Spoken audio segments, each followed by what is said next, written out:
Sales of minivans, like those of passenger cars, have been diminishing for years as more and more people buy SUVs and crossovers. Only a handful of minivan models remain. I guess you could call it survival of the fittest. And this is one of them, the Honda Odyssey. This, the 2022 version. Let's take it for a ride today on Family Wheels.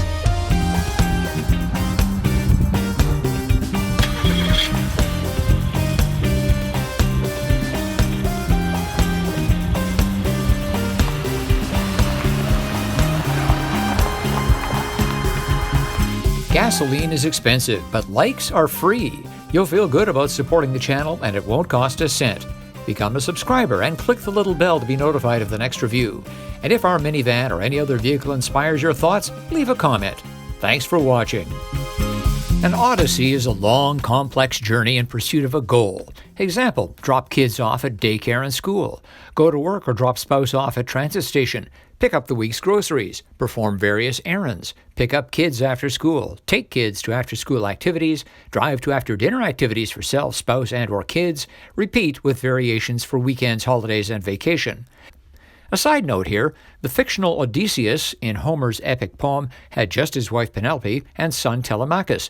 They could have gotten around ancient Greece in a Honda CR-V with room to spare. But I digress.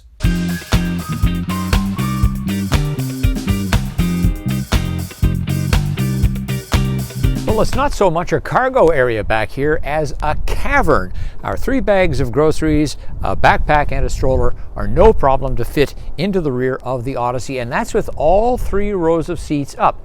Additionally, there are a number of bins. There's one on the right side, plus a 12-volt, 180-watt power outlet. Unfortunately, no 2022 Odyssey has the much-praised built-in vacuum cleaner of previous models, because the US-based maker, ShopVac, shut down, and Honda hasn't signed a new supplier. Not only does the Odyssey have tons of interior space, it can be configured in many ways. Third-row seats can be partly or fully stowed in the flat floor, creating an immense space that sparks thoughts of a 2 or even 3-kid family hauling all their stuff on vacation. Folding the second-row seats provides another big jump in cargo space, with multiple options. All 3 seats can be removed individually, although they're obviously heavy and not an everyday job. Remove the center seat/console, and clambering into the way back is easier. Also, the outboard seats can be adjusted side to side. One drawback to all this clever space utilization is the spare tire under the floor. It would be a real bother to remove. It's like an advertisement for the auto club. And this, of course, is the reason people buy minivans: space. We've got the rear-facing child seat behind me. It's the one that takes up the most space. It's an inch or 2 away from touching the back of my seat. Up front, I'm 5 feet 11 inches tall, 180 centimeters, and my knees are not touching the glove box. Now, in the third row, I should also point out that there are latch-style anchors on the 2 outboard seats, and then in the middle, you could put in a forward-facing child seat because there is a top tether attachment.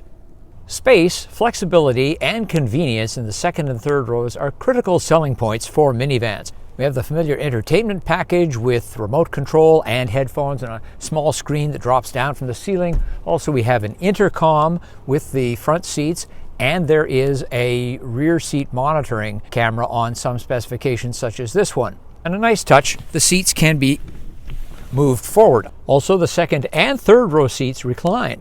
If you're not using the middle of the second row to seat somebody, we have a 3-place cup holder as well as a small bin. There are 2 USB ports as well as an HDMI port in the back of the center console. In our review vehicle, we have separate HVAC controls over on the right for the second row. The third row is not third class. There's room for a couple of adults or 3 children back there.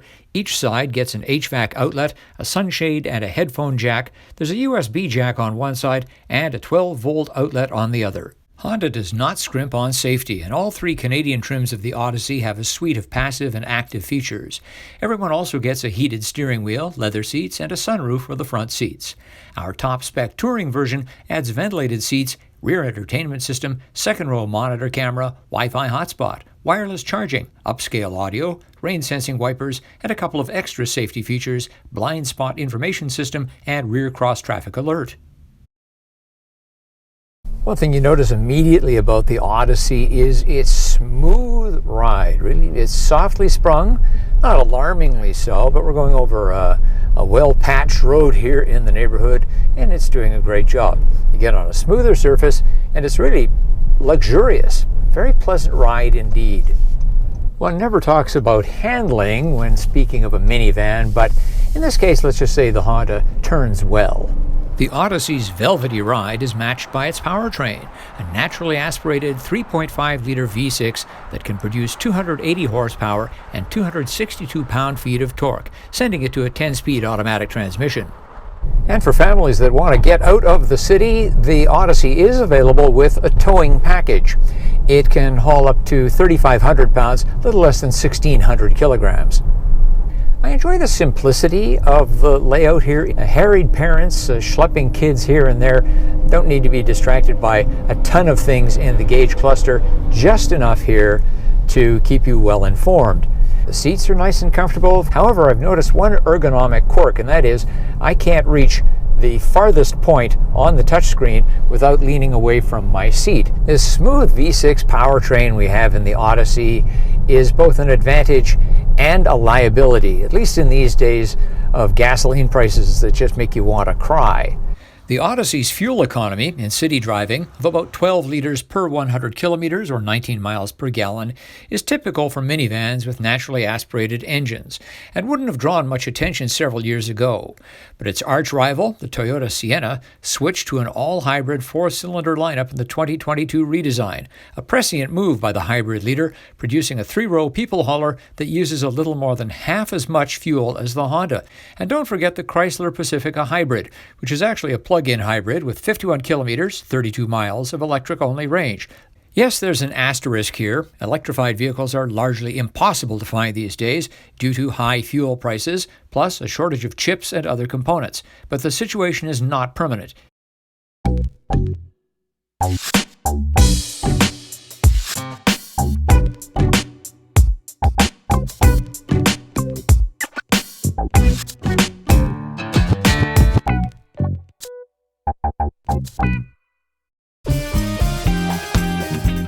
The 2022 Honda Odyssey, with its smoothness and its utility, proves that we shouldn't be writing the epitaph of the minivan just yet, but it sure could do with a more fuel-efficient powertrain.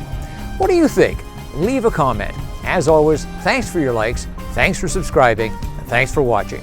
I'm Richard Detman. I'll see you next time on Family Wheels.